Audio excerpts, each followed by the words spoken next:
Hello, my salacious historians. Thank you for all of the messages about the first episode of Salacious History.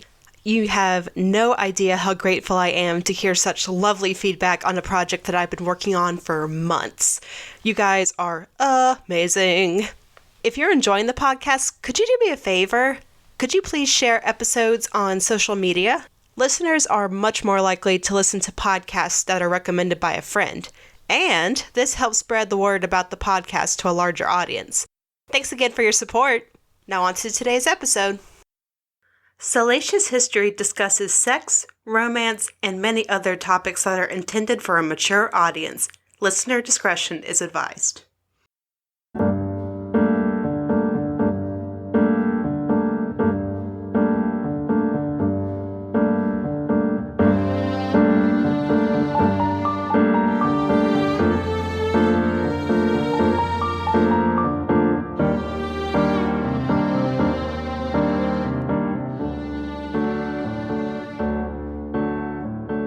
Welcome to Salacious History, the podcast that explores moments in history that were shaped by sex, romance, and people who were generally down to clown.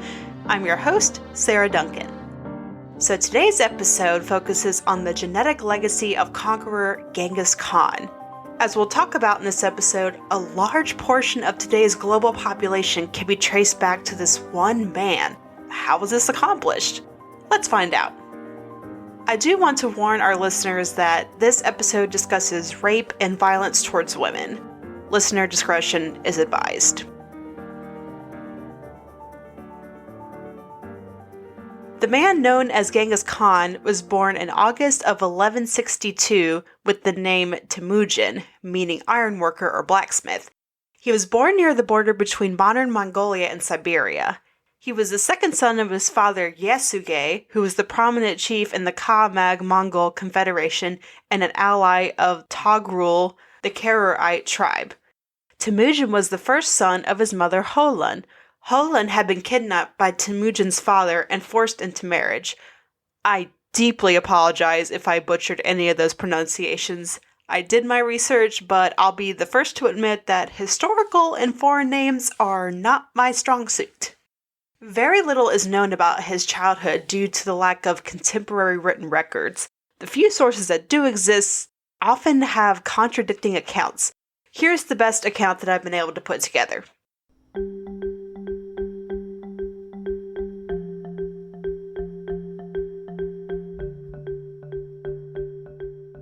Temujin's childhood was tumultuous, to say the least.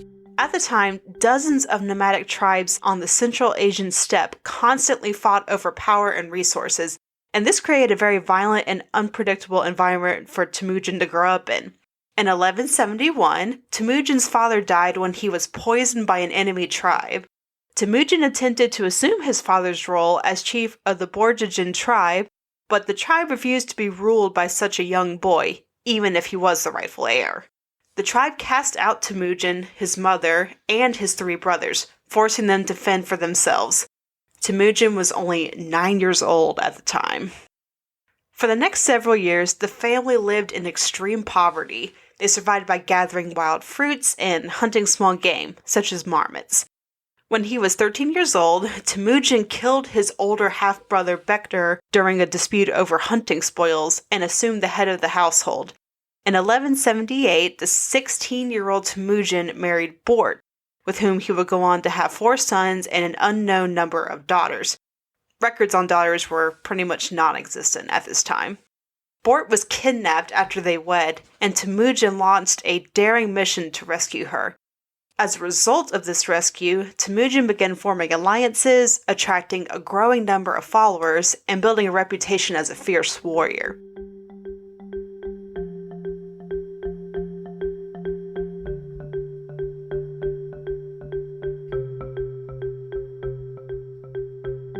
So one of the keys to Temujin's early military success was his willingness to make leadership and military appointments based on competency rather than family ties. What a concept!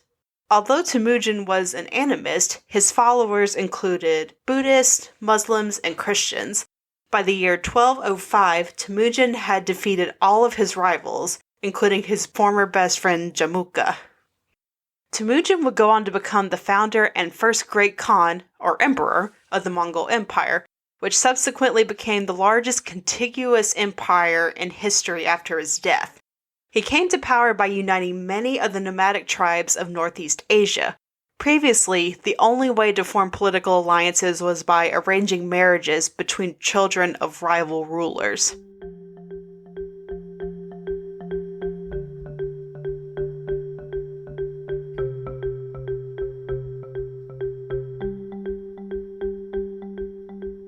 After founding the empire and being proclaimed Genghis Khan, a name meaning universe ruler, he launched the Mongol invasions that conquered most of Eurasia. His military campaigns were often accompanied by large-scale massacres of the civilian population.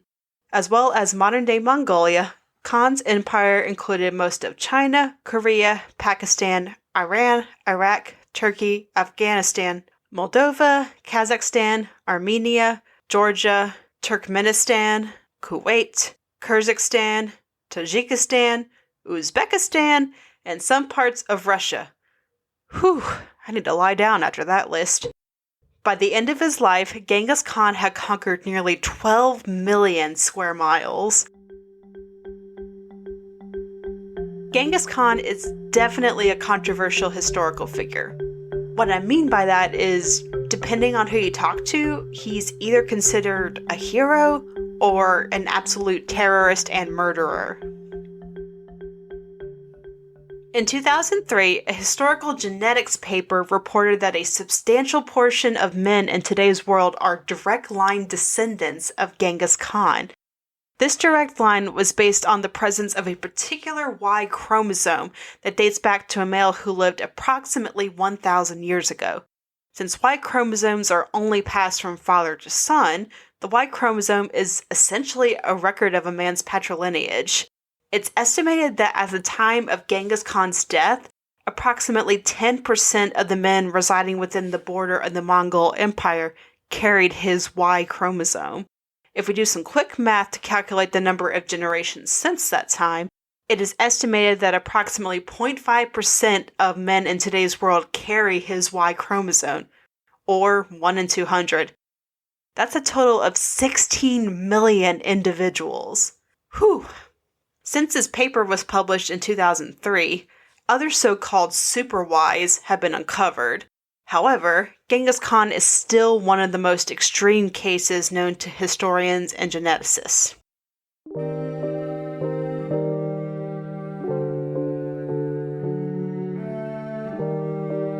So how did Genghis Khan come to have so many descendants?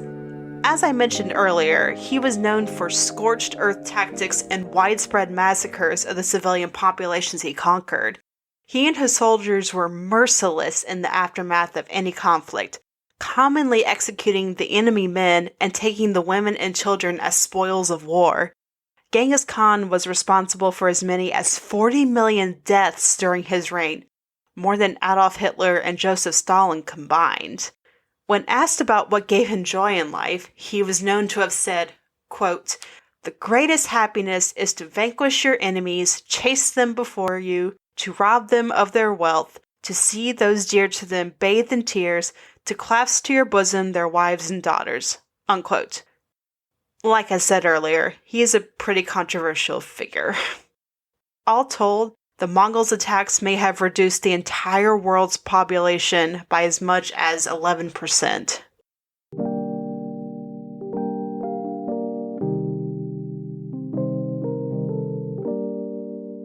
The Mongol victory feasts that followed their conquest were epic. It is said that Genghis Khan and his commanders would tear at huge mounds of nearly raw horse meat, while captive girls were paraded for their inspection. Historians assert that Genghis Khan reveled in marrying or taking for concubines the wives and daughters of his enemies. I don't think it's any stretch of the imagination to say that these women did not go into his bed willingly, but most likely complied in order to avoid a worse fate. It is also safe to wager that any woman brave enough to rebel would have been killed or given over to Genghis Khan's soldiers for their own sexual enjoyment. According to popular legend, Genghis Khan demanded that he have a new partner brought to his bed every night. He specified that this woman must be beautiful, a virgin, and an inhabitant of his most recently conquered lands. It's suspected that this last request was due to his desire to mix the bloodlines of the conquerors and the conquered peoples, which would ultimately result in creating one empire and one people. Some sources also state that he measured a woman's beauty in carats. If he rated a woman below a certain number of carats, she was automatically sent to the tents of his officers.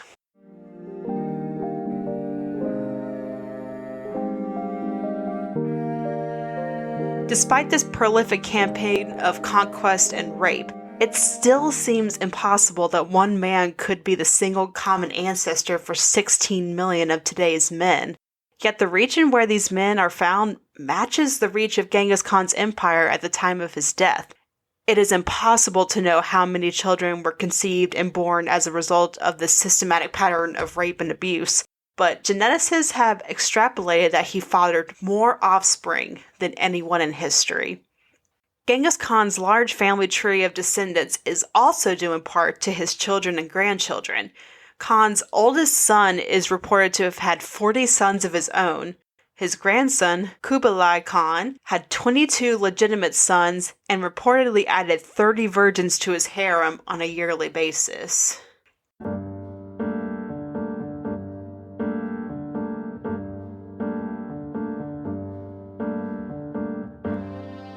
Genghis Khan died in August of 1227 at the age of 65. The exact cause of his death is difficult to pinpoint. Depending on which source you consult, the cause of death is attributed to illness, being killed in action against the Western Zhao, falling from his horse, or wounds sustained during battle. While it is safe to say that Genghis Khan will be remembered for centuries to come, it is yet to be seen whether he will be mostly identified as a great conqueror or a genocidal warlord.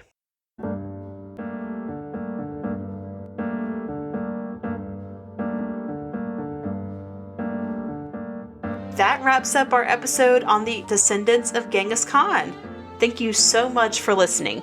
Be sure to check out the Salacious History page on Facebook and follow us on Twitter. Our handle is @SalaciousHist. That's SALACIOUSHIST.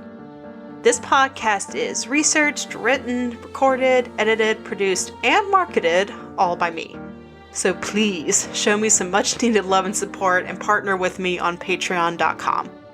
If you have questions, corrections, or ideas for future episodes, you can email me at salacioushistory@gmail.com. I'm Sarah Duncan. See you next time.